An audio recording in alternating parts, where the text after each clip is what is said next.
Hello everyone. This is Taxi Lab. I'm the host, Lee Yang.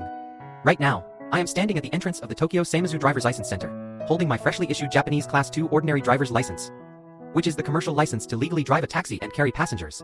From converting to a Japanese Ordinary License, to getting the Class 2 license today, it took a full 3.5 months of hassle.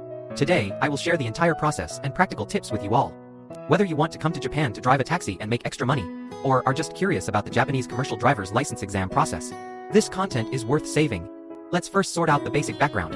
I have lived in Tokyo for almost 3 years, and had 6 years of driving experience in China. Right after arriving in Japan, I successfully converted my Chinese license to a Japanese Class 1 license, which is what we call a regular private driver's license. You can only drive it yourself and cannot charge passengers. The complete process of converting a Chinese license, I've made content on before, so today let's get straight to the point. After getting the ordinary license,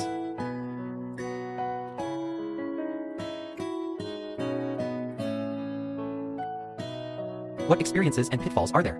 I'll explain it all thoroughly. Many friends asked me, why take the Class 2 license exam? The reason is actually very practical. First, the Tokyo taxi industry is really short of people, especially drivers who speak Chinese. In the past 2 years, tourism has opened up, and there are more and more Chinese tourists in Japan. Everyone wants to find a Chinese-speaking driver when taking a taxi. Chinese drivers get more orders, and the unit price is also higher than ordinary drivers. Second, driving a taxi offers flexible hours. I do self-media. My schedule is already irregular, so I can drive for half a day when free, earning more than working in an office, even if I don't make content in the future. Having this license means I won't worry about finding a job. It's like leaving myself an extra way out to take the Class 2 exam. First, you must meet the basic requirements first. You must already hold a Japanese Class 1 ordinary license. Even a newly converted one is fine. There is no additional driving experience requirement. I signed up on the very day I converted mine, fully meeting the requirements. Second, you must be at least 21 years old, a hard rule. If you're not old enough, you can't sign up. Third, corrected vision of 0, 8 or above, no colorblindness or weakness, and normal hearing. Most people can meet this. If you meet these 3 conditions, you can sign up. Next, choose a driving school.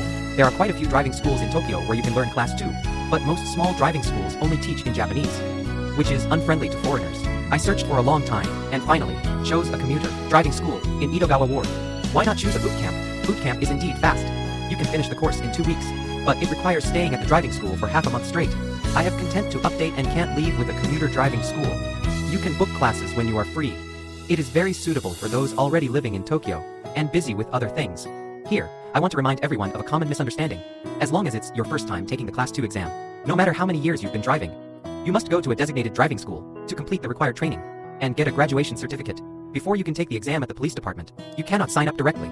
This is a legal requirement, so don't think about saving on training fees. If you skip steps, you won't be able to sign up, and it will be a wasted trip. After signing up, the training officially begins. It's divided into 2 parts, theory and skills.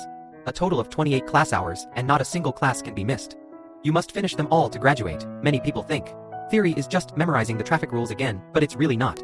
The theory for Class 2, 90% of the content is aimed at commercial operations. Traffic rules only make up a very small part. The first part is service and standards. Whether to assist elderly passengers getting on and off.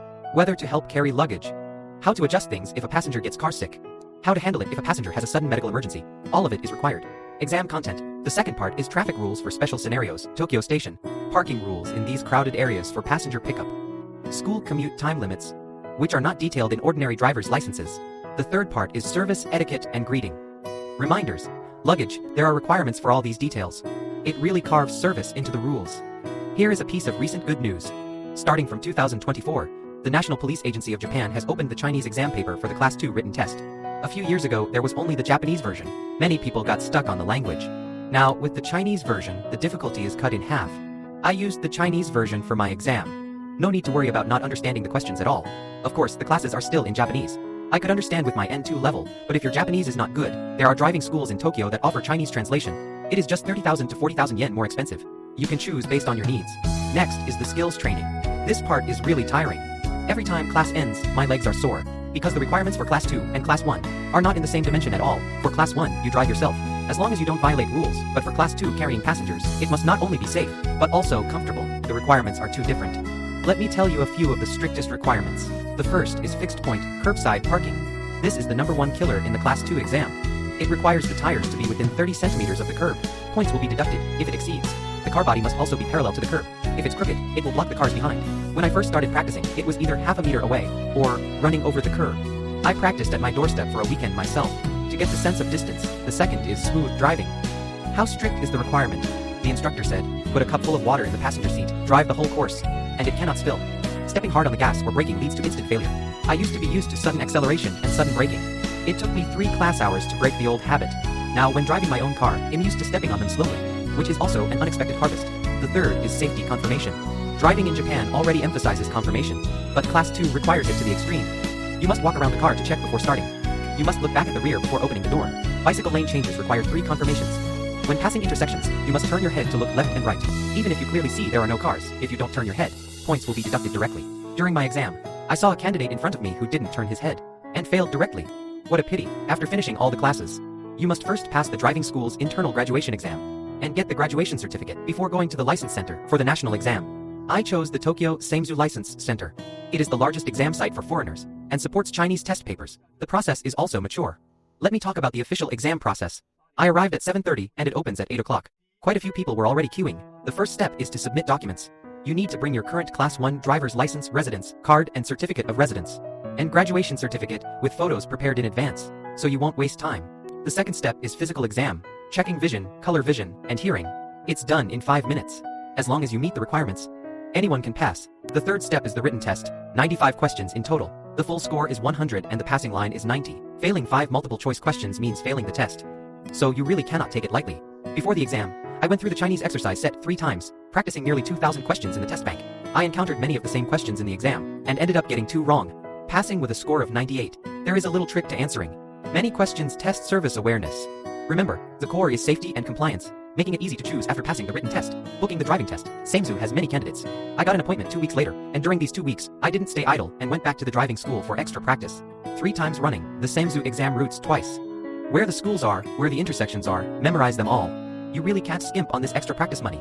Familiarize yourself with the route in advance. Not panicking during the exam makes the pass rate much higher. On the day of the road test drawing lots, I drew a notoriously strict examiner. I was panicking at first. Later, I found that as long as the movements are in place, the examiner won't intentionally fail you. Japan. Examiners still follow the rules. One more reminder. Before opening the door, you must look back to see if there is a bicycle behind. The candidate in front of me didn't look back before even getting in, and was failed. What a pity. The exam route is about 5 kilometers, simulating real passenger carrying scenarios. I was docked points twice passing the school gate. Forgot to turn my head to confirm. Docked 5 points finally pulling over. Exceeded by 2 centimeters, docked 10 points, final score, 85. Just barely passed, really close. Details really determine whether you pass. Almost would have had to wait another month. When the examiner announced the pass on the spot, I really breathed a huge sigh of relief. 3.5 months of hassle, finally got results after that. Exchanging for the new driver's license, paying over 2,000 yen. For the certificate fee, you can get it on the same day. Starting from this moment, you can legally drive a taxi and pick up passengers in Japan. Let me calculate it for everyone. The total cost is about 10,600 Chinese yuan in total. Not cheap, but as long as you drive a taxi in 2 or 3 months, you can earn back the cost. It's still very worth it. Finally, to summarize a few pitfalls. First, you can apply if you have a Japanese Class 1 driver's license. Even a newly exchanged one is fine. Second, there is indeed a Chinese written test. Now if your Japanese is poor, just choose a driving school with Chinese assistance. Don't force it. Third, road test details are more important than driving skills. It's okay to drive slowly. The movements must be done fully. Fourth, if the test booking is late, you can call every day to ask if there are cancelled slots. Often, you can get lucky and take the test early. My overall feeling is that Japan's Class 2 driver's license is indeed strict, but as long as you prepare seriously, most people can pass on the first try. No need to worry too much. I've had the license for a month now, already registered with a taxi company, and take a few orders when I'm free. Indeed, many tourists specifically ask for China-speaking drivers. The income is even better than I expected. If you have any questions, you can ask me in the comments section. I will answer whatever I know. That's all for today's Taxi Lab. I'm Lee Young. Don't forget to like, bookmark, and share to help more friends in need. See you next time.